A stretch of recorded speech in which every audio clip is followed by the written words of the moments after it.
Uh, so if we agree, we're going to start with a presentation on football governance structure at national association level, the current scenario. Can you hear me? Okay, yeah. So first of all, thanks for coming. It's nice to see people interested in a topic that might be not the fanciest one, but is definitely an important one in the world of sports.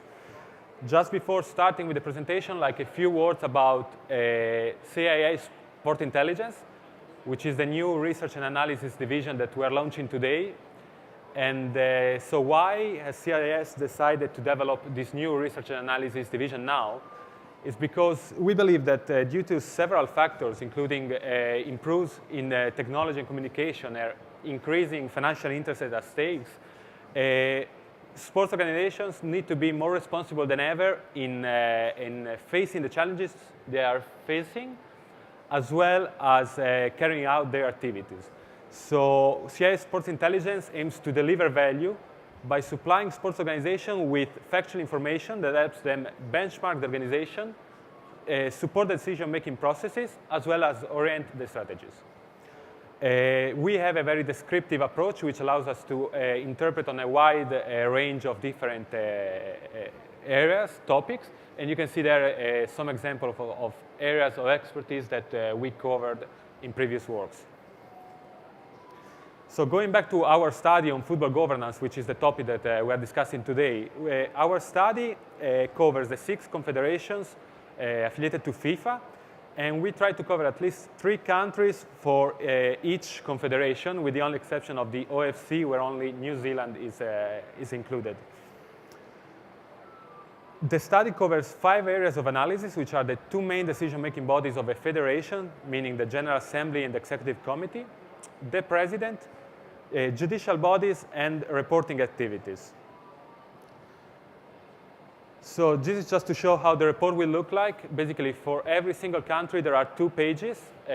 Top left, General Assembly, with an analysis of stakeholder representation and voting strength per member group. Below that, Executive Committee, as well, even in this case, an analysis of stakeholder representation and other interesting analysis about gender split or average age when data was available. On the second page, instead, is the 3 other sections: President, judicial bodies, and reporting activities, that I will explain more about that in the next 10 minutes or so. So starting with the General Assembly, since I cannot go through every single country, I'm going to talk you through the comparative analysis that we perform with all the data included in the report. So how many voting delegates participate in the General Assembly in every single country?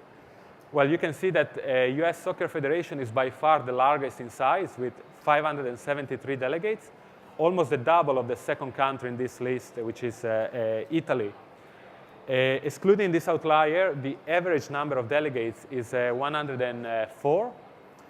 And interesting facts, all 6 federations from UEFA have more than 800 delegates in the Assembly, whereas the CONMEBOL, the 3 federations from CONMEBOL, they all have less than 70. Talking about specific cases, Brazil is indicated here with 67 delegates, but that number refers only to the elective assembly, because in Brazil there is this particular situation where state law establishes that only state federations can participate in the General Assembly. Therefore, for regular decision-making, the number would go down to 28, because the clubs cannot participate, do not participate in this kind of decision-making processes. Another country, Australia, you see there with 48 delegates. That's actually an interesting case, because until 3 weeks ago, that number was 10, and Australia was by far the last in the ranking. But after years of discussions about governance reform, finally, it was approved, and the main reform was the expansion of the General Assembly, which is called Congress in the case of Australia, and now includes 48 people. Other analysis about General Assembly is very important, is stakeholder representation, actually, which actors of the football industry or the football world can participate in the General Assembly, have a voice in the decision-making process. Well, I find this chart particularly interesting because you can read it in two ways. Horizontally, and you can see the composition of a General Assembly at national level, or vertically, and you can see how a specific member group is represented across the 20 countries included in the study. For example, there is a lot of talks about players. What should be the role of players in decision making? You see that in these 20 countries, the voice is very little, or they don't have voice at all because it's about 2%, 1%, 1%. There are only 3 exceptions, which are US, Italy, and Spain, where players actually do have at least 20% of the votes in the General Assembly.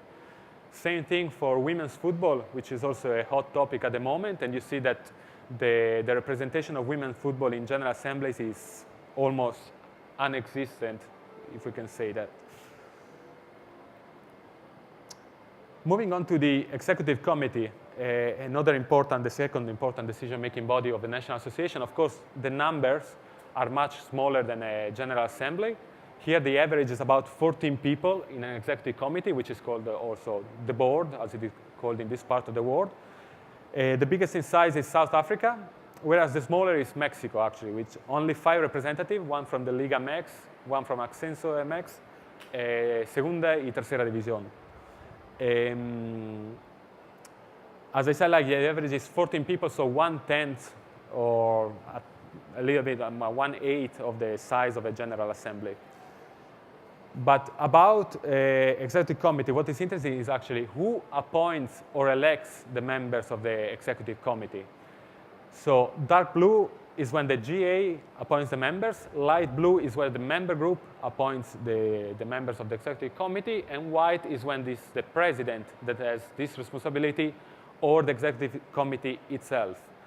As you can see, the dark blue is the predominant color in the chart. Although in 6 cases, the General Assembly appoints the member of the Executive Committee as part of the elections of the president. Because how it works is that basically the president runs for the elections, and he has to submit a list of names that will be appointed in the Executive Committee should he be elected. Light blue member group is also quite a common case. It's when the members, basically a member group elects their representative to the Executive Committees. For example, the player representative is elected within the player association. And this includes also the kind of the so-called ex officio members. For example, if the statute establishes that the president of the league has to be in the Executive Committee, this will be elected in the player association, within the player association structure. Finally, in few cases, it's the president itself that has the possibility to name few members in the Executive Committee, or is it members of the Executive Committee that have to name some additional members. In this case, they are called co-opted members. But as you can see, it's very rare. It's quite, it's predominant in the case of Australia, where 43% of the members are appointed like this. But for example, even in the case of Saudi Arabia or Germany, even when the members are appointed by the members of the Executive Committee, this decision has to be ratified by the General Assembly. So there is this kind of cross-check. Moving on to the third section about the president of a national association. So we analyzed 4 different aspects. Basically, who elects the president of a national association? For how long, the duration of each mandate, how long is each mandate long? Is there any limit of terms for presidency? And is there any age limit to cover this position? And so who elects the president? In 17 cases out of 20 is the General Assembly.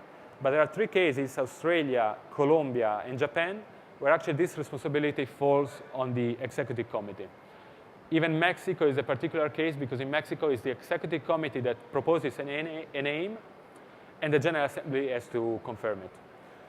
In terms of duration, obviously every federation establishes a certain duration for each mandate, and 4 years is the most common option or choice.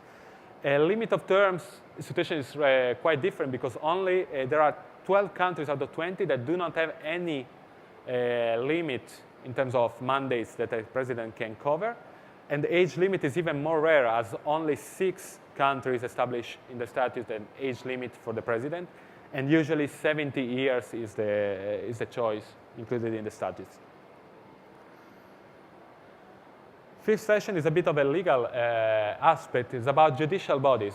So basically, what you can see there is the structure of FIFA, one that comprises of a disciplinary committee, an ethics committee, and an appeals committee.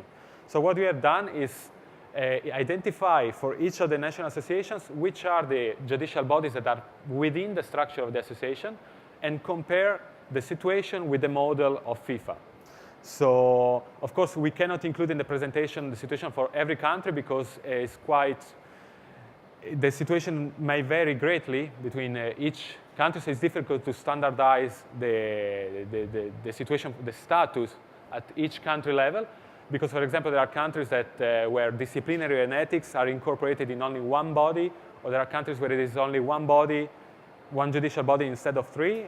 And also, in many cases, state law intervenes with the judicial body structure of a national association. So for this, I remind you to the report, which explains better the situation for each country.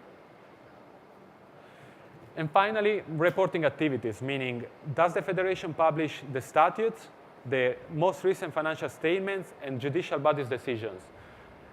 Overall, we can say the situation is pretty good because you can see most of them are covered. But first of all, we should point out that for judicial body decision, we adopted a rather inclusive approach as we decided to consider also a simple news reporting the decision of a case. And that's why you will see many of them included. Interesting, Brazil is the only country where official statutes are not on the National Association's website. So in this case, since it's quite of an anomaly, we actually contacted the federation to ask why is that the case. And they said that, yes, first of all, it's true. And, but it's because they temporarily removed the statutes because they are under review. But they wanted to clarify that the statutes are public and are registered at the public notary. So that's just reporting what they responded. So, well, I kept it short because I just wanted to give you an overview of the report. Of course, if you are interested, you should check the report, which is much more detailed. The report will be published on Tuesday. So if you're interested, you should find it on our website, CIES.ch.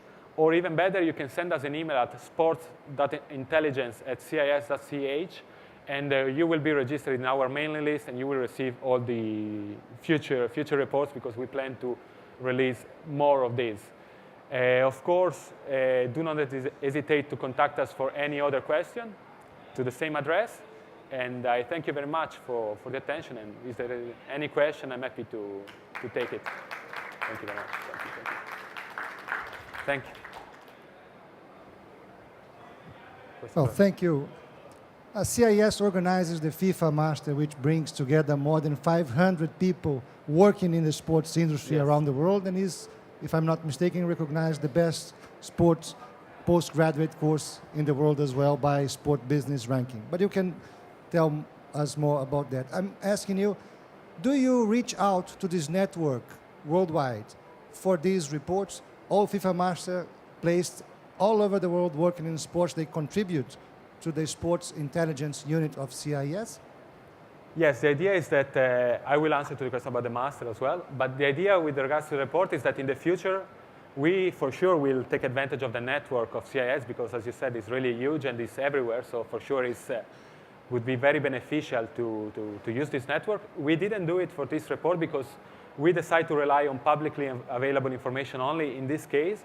But for sure, now that the sports intelligence is launched, we will take advantage of the network to deliver and publish more reports and more detailed reports. Just a few notes about what you mentioned is that, yes, CIES has 3 main areas of activities, which are research, consulting, and education. And the education is very famous, let's say, for this FIFA Master, which is considered to be the most popular or the best, was actually named the best sports management course program in the world. Actually, I did it 4 years ago. I can surely recommend it to everyone. another question on the floor. I noticed that there's many, we can say, rankings in the study. So every sort of page there was, they were ranked by many sort of categories. Is there a plan to somehow put all these sort of numbers together and come up with a ranking of governance, rank them in somehow? Is that not the objective? We thought about that. Good question, but thank you.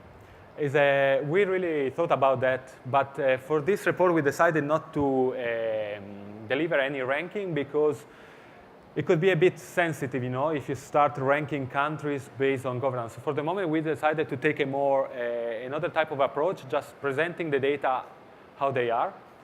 So basically, we just describe the situation, and then everyone can draw their own conclusions. Because also there is not, this is not black or white, It could also be, is having a big General Assembly good, or is maybe when it's too big, it's bad? So how do you define that? So for the moment, we decided just to present the situation how it is, and just to spread a bit of knowledge and insights, and without diving into like rankings or something like that, because it could be a bit sensitive, especially when you start doing this kind of activities. So if there isn't any other question, I think with time we did quite well, so it's good.